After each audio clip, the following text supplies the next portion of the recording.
Hey guys, Lash and Luke here, and I know I'm going to get into the review first, but before I do, I've just got to make one thing perfectly clear. My dad is upstairs, so if you hear any shouting or any singing, don't worry, we're not going mad and nothing's happening, the world's not ending, it's probably just him, because he's got a day off work today.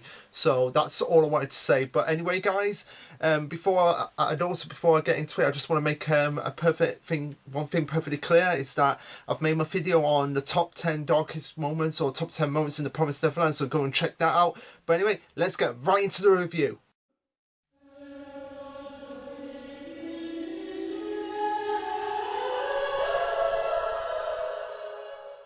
Alright, so this will be chapter 105, titled Pipe Dream, and this is in reference to Andrew and his attack on the shelter, in the sense that he has he's basically trying to destroy the kids' ever chance of ever hope of surviving, and he basically would call that a pipe dream. So that's a reference to what the title is, and I've been really looking forward to this all week, because it's the chance that we get to find out exactly how Andrew is going to be dealing with these kids, and what his actual ultimate goal is, in the sense of how he's actually going to kill these kids. And it's very interesting to see that we're getting a villain like Andrew who has no sympathy for these kids at all. I mean, Isabella kind of had sympathy for the children that she was raising, because even though she was raising them to be cattle, she still treated them like a motherly figure, so she kind of had sympathy for them, to the point that she even offered Emma that chance to become a mama herself. But obviously Emma was going to turn that down, and at that point Isabella was just like, right, fine, do what you want. And Lewis had more respect for them. He had more respect for the kids. He didn't treat them like cattle, he treated them more like an actual opponent.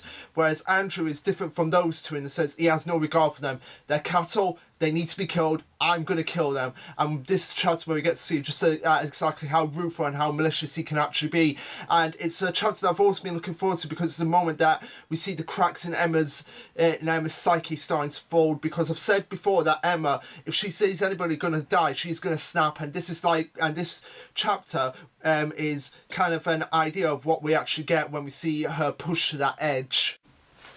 Alright, so we continue on from the ending of last chapter, where we see the kids entering the tunnel, and we see them walking along, and what was the name of the kid that was with Lucas? It was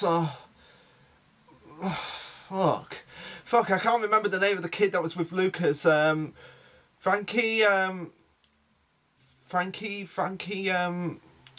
one second guys. Alright, so it was Rossi that was actually the kid that actually was with Lucas, who's actually running to inform the others that they're in danger. And this is one of the criticisms that people have had with this chapter in particular, in the sense that some of the characters that are being focused on, we haven't really gotten time to know them, so we don't know how exactly they're going to be a big deal, and this comes into play very later on in the chapter.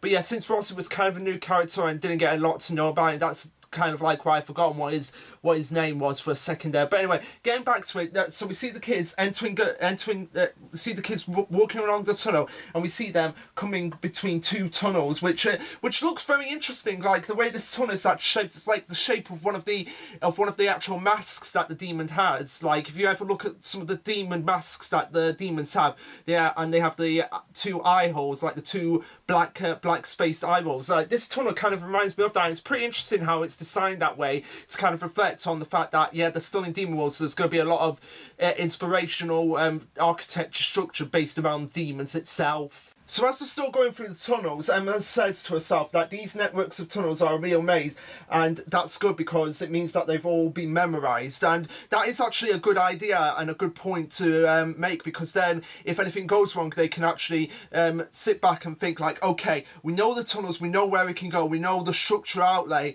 and we can figure out a way to actually, if we actually get cornered and we actually have to go back and figure out, think on our feet, like we actually know the layouts of the tunnels and know where everything is and how we can actually go through that. And I really like how Emma is like, and the kids are keeping track, which shows just how intelligent they are. It further emphasises just how intelligent and how smart these kids are, that they're keeping track of everything so that they have all the resources that they can, and they're going to need that, given the fact that they are being hunted by the enemy now. Like the enemy, the Vitari clan have actually found them, and they have to actually like really quickly think on their feet if they want to get out of this situation, more so than they were in Goldie Pond. Emma goes on to keep saying that even if the worst happens and the enemy finds the tunnels, they have the advantage because they'll be able to escape before they can catch up to them, and better yet, they'll be able to show them what they are actually capable of. And I really like this enthusiasm from Emma, like she's really being enthusiastic about it, which comes into play later on in the chapter as a contrast to exactly what happens and how her sense, her hope that she has can be just taken away just by the snap of her fingers or by the shot of a gun in this situation. And one thing I want to talk about here is Adam. How I don't really like his how he looks in this particular panel when he's with I think it's Sack and Son. Sack's with Oliver. Nigel. I think it is Nigel and Sonia. Not Sonia, Paula. I don't like how the way he's structured. He looks a bit off, given how massive he's actually supposed to be, and that could actually help them in the long run. I believe I mentioned this in the last chapter, how Adam is just this big amorphous blob that can actually block bullets, and he could actually sacrifice himself to give the kids a chance to escape. Although there was one theory I read that Adam, because he's been modified by Peter Rafari, he's actually unaware that he's actually leading them into traps, and he's actually being an unintentional secret spy for the enemy and leading the kids directly to the enemy. If that comes into play, I wouldn't be surprised by that, because Peter we don't know how smart he is, but he's very smart. We know that for a fact. How he's able to keep this, how he's able by himself to keep the promise from not being broken for all these years. So it stands to reason that he could have something modified in Adam to keep him from disobeying orders and actually undercoverly working to get the kids to the enemy. We get the title page as we see all the kids walking down the corridor, although I really like the shadow that's actually played here now. The artist plays with the shadows, how you see several of the kids that they're not coming to view before we reach out into the forefront of the actual panel. We see Hugo, Gillian, Emma, Ray, and Christy. I believe Christy's the little girl that's with Emma at the front. Is she at the front? Yeah. Christy's the one at the front with Emma. But some of the kids at the back are like fading out, and you see the shadow actually sort of like wrapped around them, which could be symbolic of a demon actually grabbing them and actually claiming them for themselves. And I really like how that has been laid out, that title page in that sense, because it's reminds me very much of the images that went through the minds when they were in the orphanages, how they had they had the kids going into the demon's mouth. Now we have the kids moving away from the demon's claw, but the claw's still around them and still wanting to grab them. I really like that, and it's really interesting how the author plays around with the artist plays around with the shadows to demonstrate just how tense this situation can actually be. As they're moving along, Hugo says to Ray that, "Doesn't it bother you? I mean, the enemy counts, why only 8 of them?" And again, that's really interesting how there's only 8 of them when Peter could have sent many of them. But again, I feel like this could be a sort of marketing sort of strategy on Peter's part, how he only wants to send in a certain team who he knows are capable, but he doesn't want to lose all his soldiers just in case of the off chance that the kids might have backup. And that's just my theory, but I don't think they've actually thought about this. And they go on to say that what's more, they are all armed. And Ray is thinking about this, thinking about what Hugo says. And I really like the dynamic that Ray and Hugo have, how they've sort of like become family, more so than the other kids have with Hugo. I feel like Hugo and Ray have been closely bonded, which again just places to my theory that Ray and Hugo are actually related, because if you look at them, they're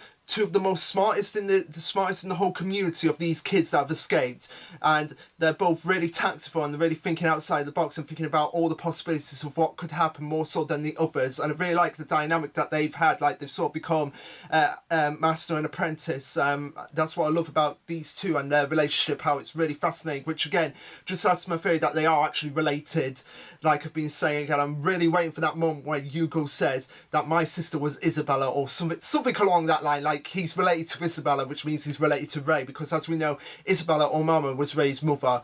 And I really love how I still to this day love that I actually called that way before it was announced that Isabella was Ray's mother. I still love that. That's the twist that I've actually been able to figure out, and I'm really hoping when we get to the anime, when people see that reaction, I'm going to be just telling everyone, like, I called this when we saw Isabella pregnant, before she actually confirmed that, before Ray actually confirmed that Isabella was his mother. But anyway, carrying on, Ray goes, yes, feels like too few. Maybe they didn't know how many of us were here, or that we would have weapons. Oh, actually no. They have actually been thinking about this, like what I've just said with Peter, the fact that he doesn't know what they're actually capable of, so even though he's sending a team to exterminate them, he's being very cautious about it. He's always sending the best that can actually go for them, and I really like how they actually picked up on that in this page, that they're having this little conversation. They're actually picking up on what the enemy could actually be capable of. As Ray and Hugo go on to further confirm, like, this is actually the plan that Peter has actually come up with, that they're actually sending an elite team to actually exterminate them, because of the fact that it can be fully cut to the fact that they may actually have a chance in that regard. Ray goes on to bring up an interesting point here. Moreover, the attack gives the impression that it's something the Ratari clan wants to keep an absolute secrecy, and that's really actually an interesting fascination that Ray has actually brought up, that just adds so many questions now, like possibly the human world does not actually know what's happening in demon world. Like, they probably do know about the demon. Maybe they don't know about the demons. That could be a possibility. Like, one half of the world just thinks that that's the whole world, and they don't know what's going on the demon world side. They probably don't know, and they probably don't know that children are being bred to be cattle. Like, the Ratari clan have kept that an absolute secrecy, and they don't want that to blow out, because if they blow out, then there's going to be riots from Human World coming in to rescue these kids. I feel like that's going to be something that's brought up at some point. Like, the Ratari clan actually has kept the human farm and human trafficking and the demon cattle and human cattle a secret from the human world, to keep the societies at bay so that a war doesn't break out. And I feel like once the kids get over to human world, I feel like that's going to be all come into play, and that's how the situation with the Ratari clan is going to be brought down. Like, there's nothing going on. Maybe human meat's actually getting over to human world, and they're actually eating human meat with actually knowing it's human meat. That could be a possibility, which, if that's the case, that is very dark, but it's very appropriate for this series. As Ray continues to think to himself, he mentions that it's not the only thing that's been feeding off to him, and he wonders how the attackers knew about the blind spots of the surveillance system, and how they knew the location of every camera and of the shelter itself. And I don't know if this is going to be brought up as a big plot point, but I feel like, again, since Adam's with them and since he's been modified, that could be the key to the information that's being gathered. Like, Adam has a chip in his system that when certain words are said, he actually springs commands to the actual person who's monitoring his actual chip that's inside his brain. Or it could be the fact that the chip in his brain has a microphone under it, so that they can actually hear everything that's being said, but it doesn't work at the other end. Like, the kids can't actually hear everything that's being said on the other end, but the enemy can hear everything that's being said on their end. A perfect example of this is like in Star Wars, in the prequel movies, when you had in the prequel series and like the canon series, as it were. I put canon in quotations because there's some things that I really wish were back in canon, like Cal Katarn. But anyway, that's besides the point.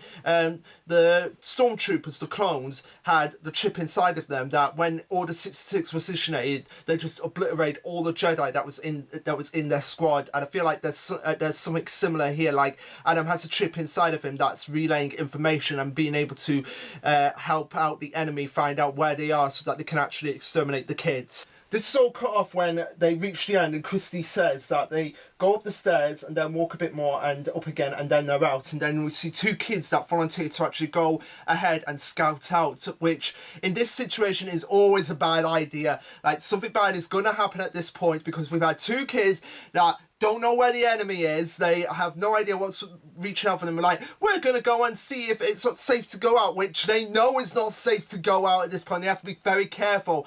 And this is one of the issues that I would brought up at the beginning, how we have these kids that we don't know anything about, but they're trying to make them out to be a big deal. And these two kids in particular, the one with blonde hair and the one with black hair, I originally thought that they were Oliver and Nigel, but no, Oliver with his white hair, he has more of like the black streak in. He has more of the black streak in him. So I don't know exactly who these kids actually are, and there's nothing to indicate that who they actually are. Unlike in My Hero Academia, where we have 20 students in Class 1A that always reminding us of like who each kid is and who their quirk is. There's nothing here for these kids. So if anybody can find out exactly who these kids actually are, that would be great. But anyway, as Ray calls Emma over to have a talk with her, we hear a bang and we see Christy just through her eyes, just see the two kids drop dead right in front of her, and that is way more horrific than Emma seeing Connie at the beginning with the flower, with the gunpowder struck in her heart, because they've actually seen them die right in front of them. And I think that's the first time we've ever seen kids in this series like actually die on screen and not off screen. I feel like this is the first time that we've actually, and they were actually bullets to the head. That's pretty messed up. But again, like I said, these kids have just come out of nowhere, and I'm trying to figure out who they actually are, because I'm not finding any evidence of who these kids actually are.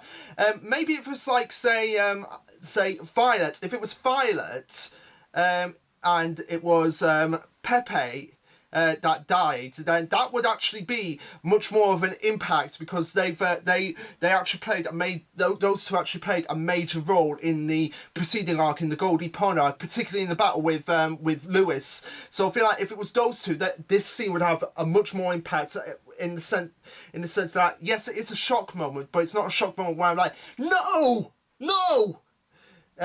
if you get my meaning about that. So yeah, can somebody tell me who these kids actually are, please? Okay, so everybody realises what's actually going on, and we see Andrew at the top of the shelter, at the top of the ladders, and he's got his sniper rifle, and he's waiting for them, and we see him aiming at Christy when firing a bullet, and we see Emma rush in, dive, try to save Christy, and Gillian's like, Emma, get her out of here, and we see everybody getting a stand-up. So like Gillian, Ray, Nigel, and Hugo, they're all getting into a standoff here, and we see Emma going, Chris, as we see like Chris actually had her right eye blown out, like you see blood just splattered everywhere, and at this point I don't think she's dead, but at this point I wouldn't be surprised, because Christy was actually one of the kids from Gracefield House, which means she has more of a connection with Emma. So if she's dead, then again that wouldn't be a surprise for me, and it would make sense for Emma's character, how she's been like,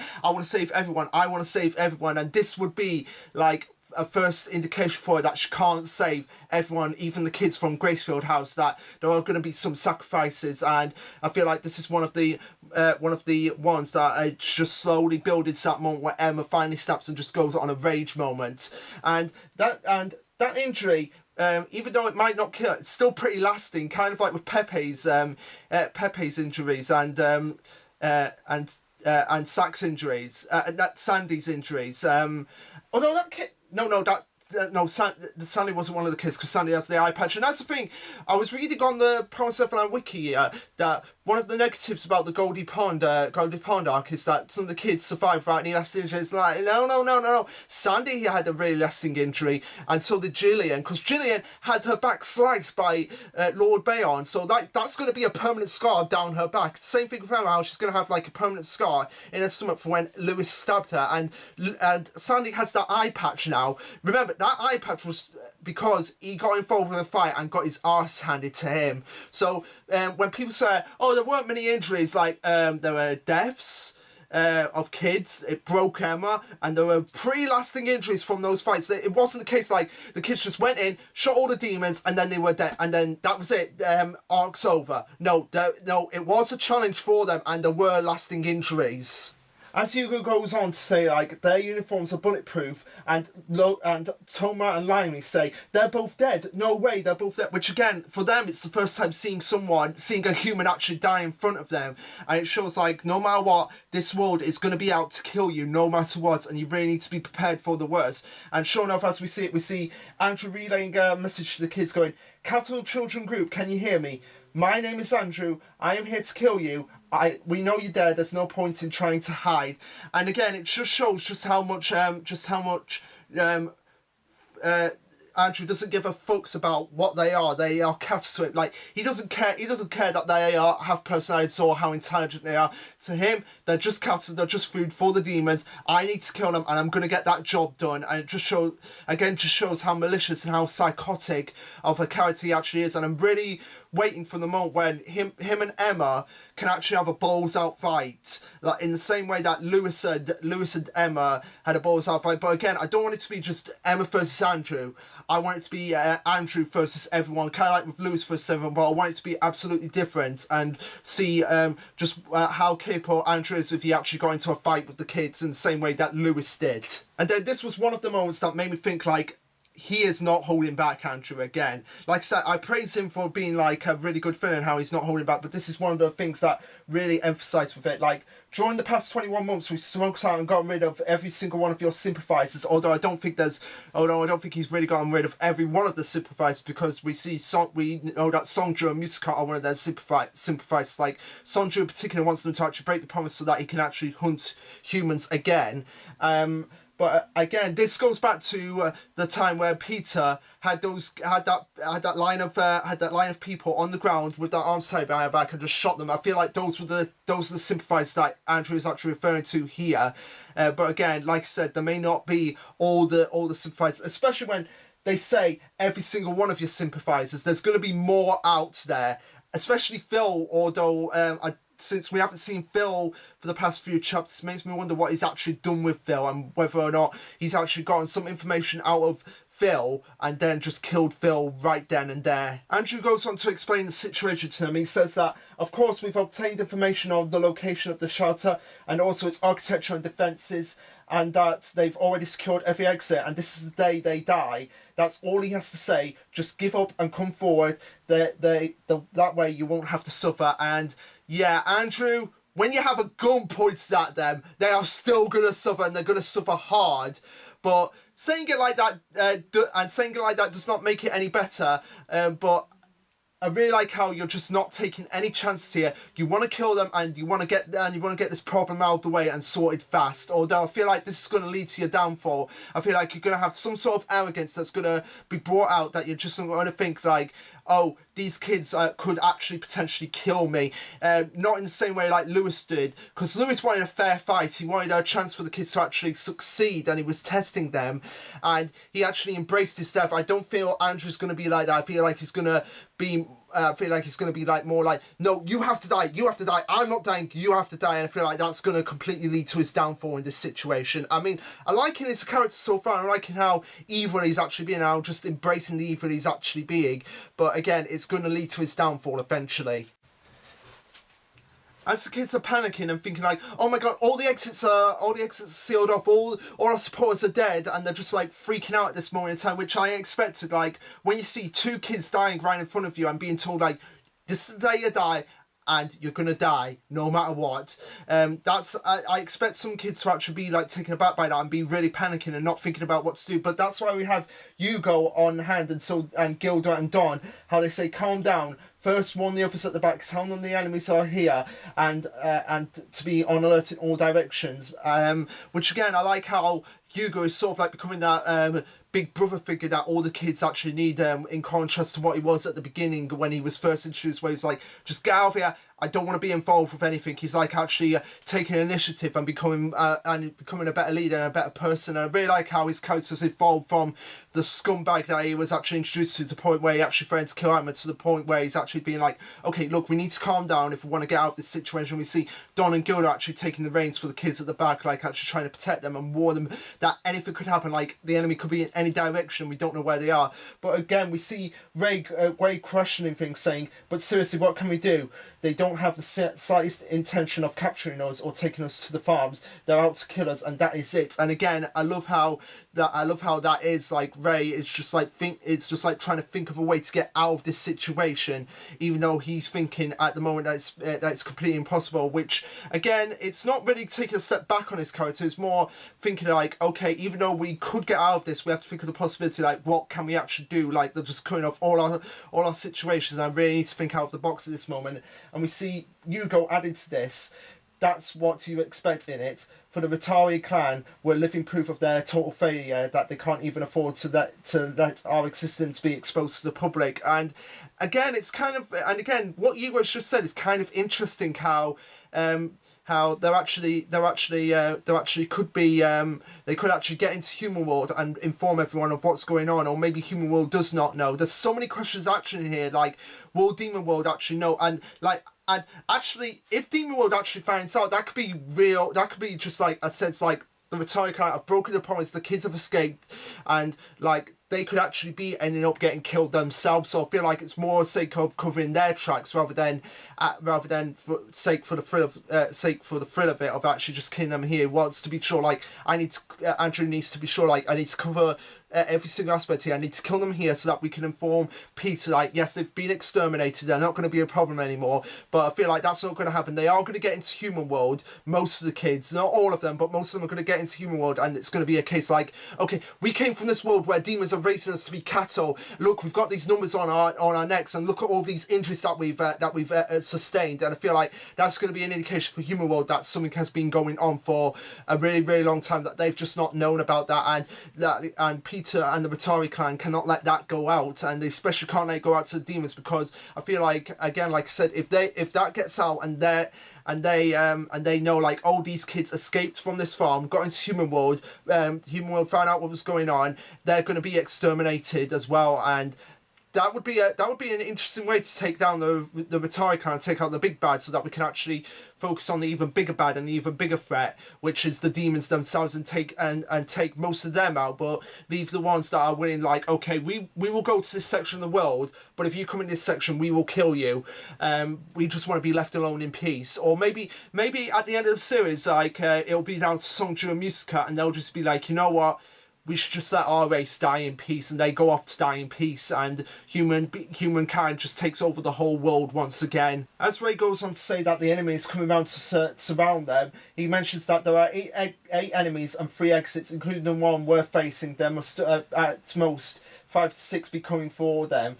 Not a lot, but could they really stand up to them, or is there some other way? And he needs to think about this, and I don't feel like they can stand up to them in like a big bunch. I feel like they need to be separated, and just think of a way, like, okay, well, a group will go over here, a group will go over there, and we need to take out one enemy at a time, and it's going to be difficult, and some of us may die, but that'll be a sacrifice we'll be willing to take to get everybody to safety. So I feel like that's going to be a case here, that's going to be an issue to overcome. And I really like how Ray is just at his wit's end, but at the same time he's not losing his cool, and he's thinking calm and casually about the situation at hand.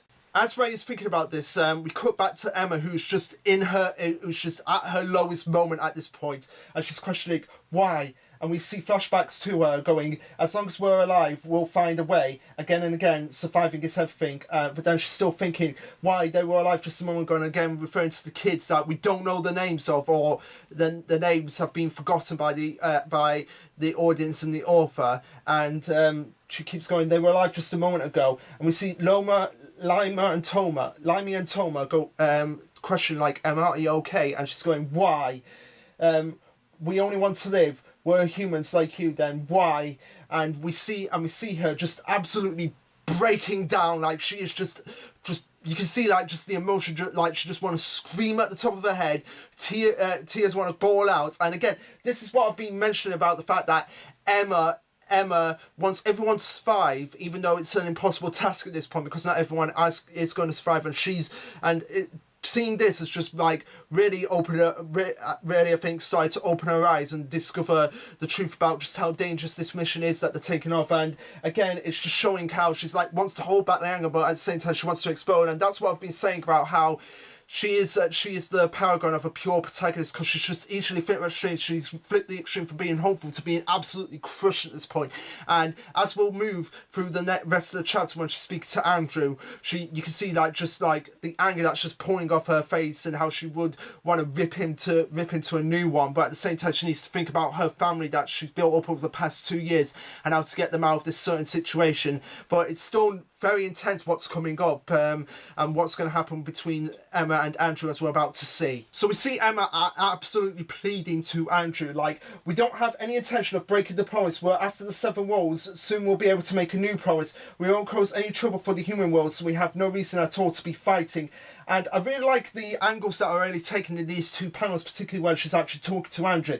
How we have an emotion of desperation, and we have an emotion of anger and pleading and begging, all at the same time. And that's what I've loved about Emma, how her personality can just flip on its head, so that we actually don't know what she's going to be thinking next, or what a certain situation is going to do to her. And it's really intense and interesting to see how she's actually going to react to certain situations. And that's why I think that she's my favourite protagonist in all of any work of fiction. Like, Emma's my favourite protagonist. How she's just a very pure, very kind-hearted girl, but at the same time she is still a little girl, and she still can be very emotional and can get really intense. And even though she doesn't want to do things, she knows it's a necessity that she has to do things, and that's what I've loved most about her. So she continues to go on and plead to Andrew and say, all we want is to protect our right to a normal life. And again, that's very understanding. Like, they've gone through all their lives thinking like, oh, this is a happy place, like, we're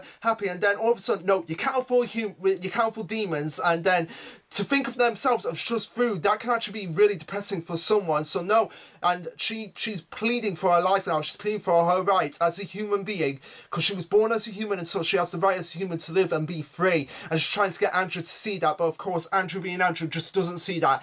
They were cattle made in the farms to be food. He thinks of them as just food and nothing else, and he doesn't believe in their freedom. And again, that's kind of like how a meat eater would be to a vegan or a vegetarian, how there would be this different clash of ideals. Like, they were raised to be food, but but Emma's pleading that they have a right to live just like anybody else. And that's really fascinating how we have these 2 ideals clashing, and it's great to see, and fascinating to see who will come out on top.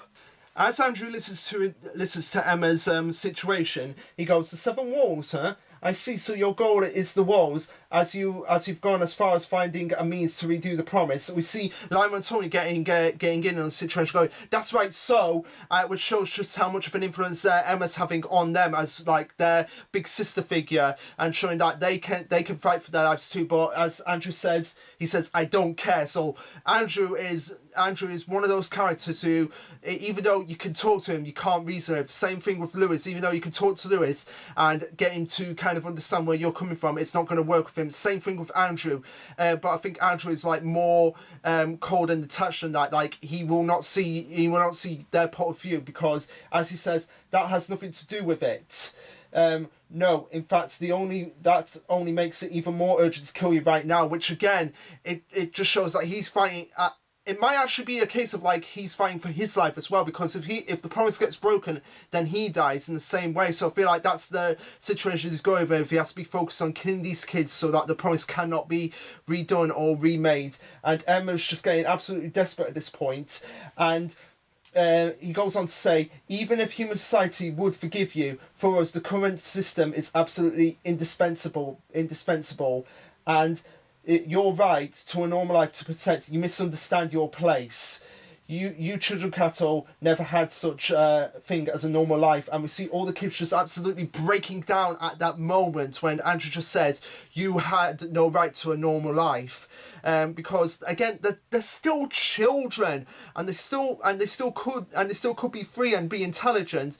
And it makes me question, like, wait, what about all the kids that were sent to the facility, or unless they still don't treat them as normal kids and they just treat them as tools to be used for their own selfish means. And I feel like Andrew really needs to be taken out and really shown, like, no, they are capable of having a normal life, and he really needs to see that before things really get bad for him as well, because saying that to them, it's just going to make them more determined to like break that promise even more, and it's just going to make his situation that much more desperate in this case. As Andrew says, all of this was just a pipe dream, which again goes back to the tale on what I was explaining earlier about Andrew saying that their chance of a normal life is just a pipe dream. We see him just throw a gas grenade down into the shelter in the hopes of actually gassing them out and actually killing them, which prompts Hugo to say, "Gas, close the fire door." And as we see them closing the fire door, we see the kid. I think the kids on the out.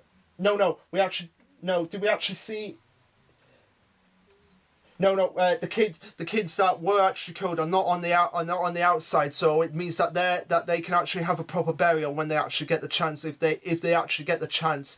But again, Andrew's just taking no chances. Like, right, they're all in one area. If I throw down a gas grenade and gas them out, then I can just kill them right there and then, claim they're exterminated and go back to Peter, which I feel like he's going to do that if something else doesn't crop up. I feel like he's going to be like, right, they're all dead at this point, I threw a gas grenade in, and he's probably going to think nothing of it and go back to Peter, which may give them a chance to actually escape at that point. I wouldn't be surprised if that actually happened. So after the door is closed, Ray goes on to say this won't hold them for long, and Hugo says fall back, before Ray continues to think like, it's no use, they have certainly surrounded us, the exits are all blocked and we've lost our advantage of knowing in the territory. How do we escape this? I don't know, but we have to escape. And that's where the chapter ends, where we see Emma holding Christie's body, because we don't actually confirm whether or not she's actually dead at this point, and we see everybody just like trying to think of a situation to get out of this. And I really like how that's just put a dent in them. Like, even though they memorized the tunnels and everything,